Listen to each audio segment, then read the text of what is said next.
आदरणीय राष्ट्रपति जी ने अपने अभिभाषण में हमारे संविधान के 75 वर्ष होने पर भी विस्तार से चर्चा की है। आदरणीय अध्यक्ष जी, संविधान में जो धाराएं हैं उसके साथ साथ संविधान का एक स्पिरिट भी है और संविधान को मजबूती देने के लिए संविधान की भावना को जीना पड़ता है।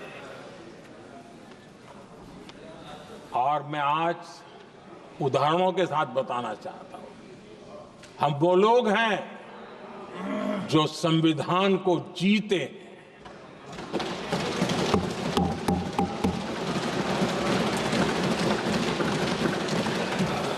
आदरणीय अध्यक्ष महोदय, हमारे यहां ये बात सही है, परंपरा है कि राष्ट्रपति जी जब उद्बोधन करते हैं तो उस सरकार के उस साल के कार्यकाल का ब्यौरा देते हैं।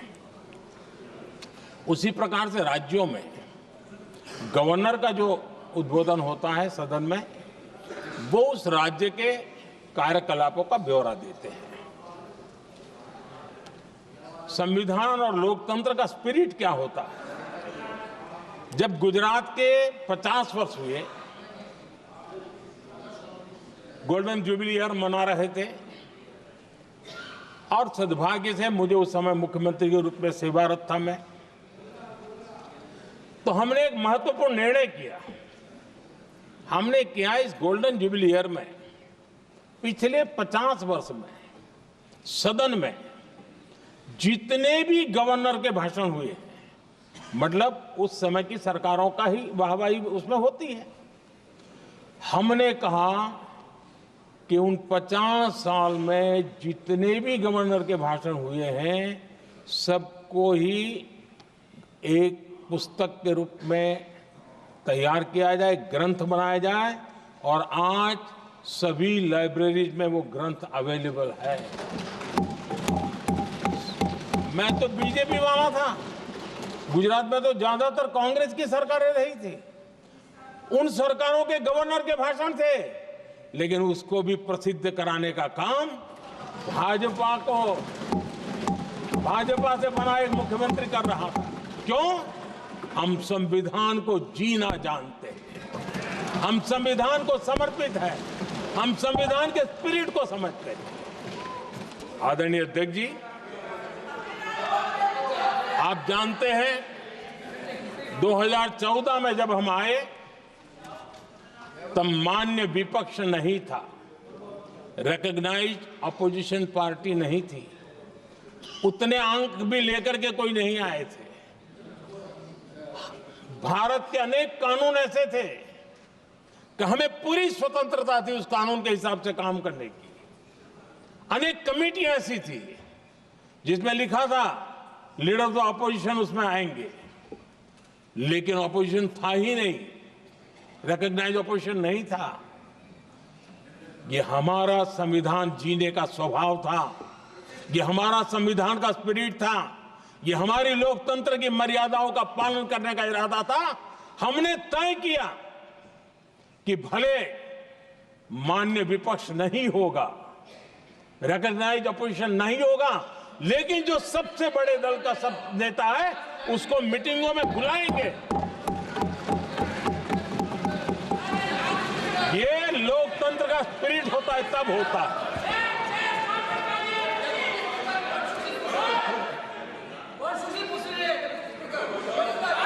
चुनाव आयोग की कमेटियां, आदरणीय अध्यक्ष जी, पहले तो प्रधानमंत्री फाइल करके निकालते थे। ये हम हैं जिसने अपोजिशन के लीडर को भी उस कमेटी में बिठाया है।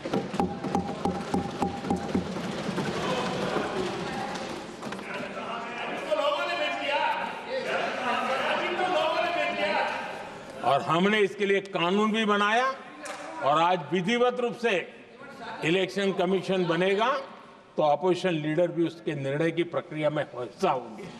ये काम हम करते हैं और ये मैंने पहले ही कहा, हम इसलिए करते हैं कि हम संविधान को जीते हैं। आदरणीय अध्यक्ष जी, दिल्ली में आपको कई स्थान ऐसे मिलेंगे जहां कुछ परिवारों ने अपने म्यूजियम बना करके रखे हुए हैं।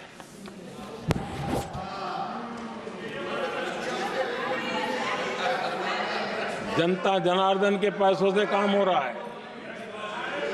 लोकतंत्र का स्पिरिट क्या होता है, संविधान को जीना किसको कहते हैं।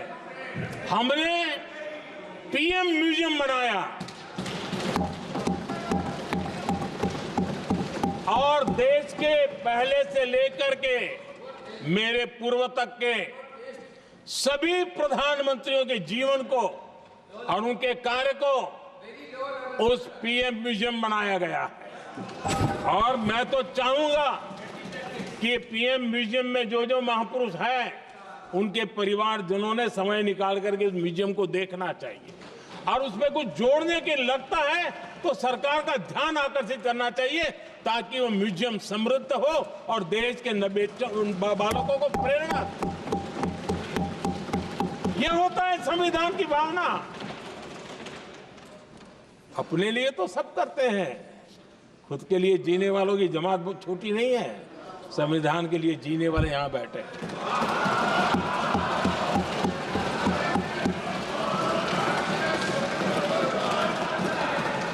आदरणीय अध्यक्ष जी, जब सत्ता सेवा बन जाए तो राष्ट्र निर्माण होता है। जब सत्ता को विरासत बना दिया जाए तब लोकतंत्र खत्म हो जाता है।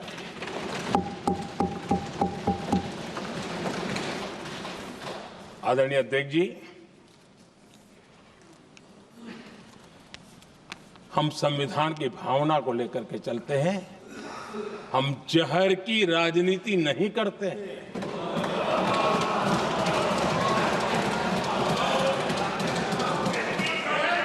हम देश की एकता को सर्वोपरि रखते हैं और इसलिए सरदार वल्लभ भाई पटेल का दुनिया का सबसे ऊंचा स्टैच्यू बनाते हैं और स्टैच्यू ऑफ यूनिटी देश को जोड़ने का जिस महापुरुष ने काम किया उसका हम स्मरण करते हैं। और वो भाजपा के नहीं थे, वो जनसंघ के नहीं थे। हम संविधान को जीते हैं, इसलिए इस सोच से आगे बढ़ते हैं।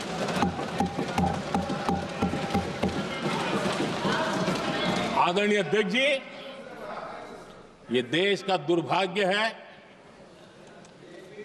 कि आजकल कुछ लोग अर्बन नक्सल की भाषा खुलेआम बोल रहे हैं।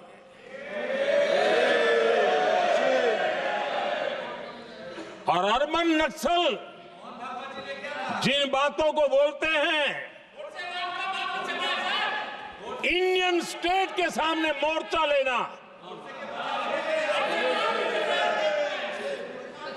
ये अर्बन नक्सल की भाषा बोलने वाले इंडियन स्टेट के खिलाफ लड़ाई की घोषणा करने वाले न संविधान को समझ सकते हैं, न देश की एकता को समझ सकते हैं।